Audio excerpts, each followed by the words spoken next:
Body जब rotate कर रही होती है तो उसकी किसी इंस्टेंट पर एंगुलर वेलोसिटी की डायरेक्शन डिफाइन नहीं होती और एक ही बॉडी की मल्टीपल एंगुलर वेलोसिटीज़ किसी एक टाइम पे हो सकती है।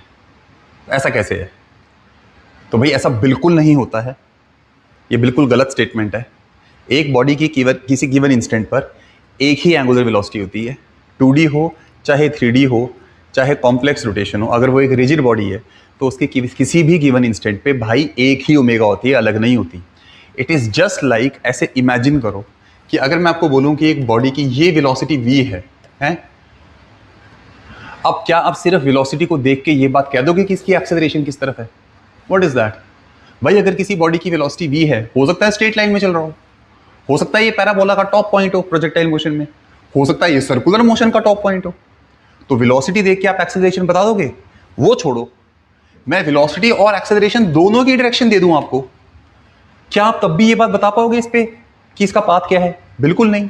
हो सकता है कि पैराबोला प्रोजेक्टाइल का हाईएस्ट पॉइंट हो, तभी एक्सेलरेशन g होती है। हो सकता है सर्कुलर मोशन हो, तभी एक्सेलरेशन सेंट्रीपिटल एक्सेलरेशन हो जाएगी। तो जब वेलोसिटी और एक्सेलरेशन दोनों पता होने पे भी आप पाथ डिसाइड नहीं कर सकते हो, तो यार किसी गिवन इंस्टेंट पे सिर्फ वेलोसिटी देख के आप उसकी ओमेगा कैसे बता दोगे? अरे भाई, किसी बॉडी की ओमेगा उसकी velocity at a given instant से नहीं निकलती है, उसके पाथ से निकलती है।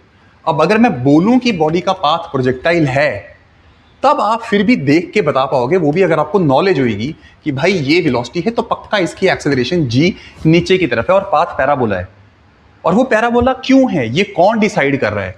ये दो चीजें डिसाइड कर रही है, वेलोसिटी किस तरफ है और एक्सेलरेशन किस तरफ है। ना सिर्फ इस इंस्टेंट पर, बल्कि dt टाइम के बाद, उसके dt टाइम के बाद वो सारी फोर्सेस मैनेज होके एक पाथ बनता है बॉडी का। सिमिलरली कोई बॉडी एक रॉड है, अब एक रॉड की वेलोसिटी अगर सारे पॉइंट्स की इनवर्स है तो वो कौन सा पाथ फॉलो करेगी, वो सिर्फ ये वेलोसिटीज डिसाइड नहीं करेंगी, इस पे लगने वाली फोर्सेस और टॉर्क से डिसाइड करेंगी। तो हो सकता है ये बॉडी इस एक्सिस के अबाउट रोटेट कर रही हो, that will be determined by the torques acting on it, which in fact is given by the forces acting on it. अब यही बॉडी इस एक्सिस के अबाउट रोटेट कर रही है, तब भी वो डिसाइड कौन करेगा, कौन घुमा रहा है, कितनी टॉर्क लगा रहा है। अगर इस एक्सिस के अबाउट रोटेट करेगी तो एक ही ओमेगा होगी, और इस एक्सिस के अबाउट रोटेट करेगी तो एक ही ओमेगा होगी। ये नहीं कह सकते कि एक बॉडी ऐसे घूम रही है तो इसकी ये भी ओमेगा है और ये भी ओमेगा है। नो, किसी गलत उसमें मत पड़ना। किसी बॉडी की ओमेगा बहुत ही सेक्रेड चीज होती है, बहुत ही यूनिक चीज होती है भाई, जो उसका प्रॉपर मोशन डिसाइड करता है।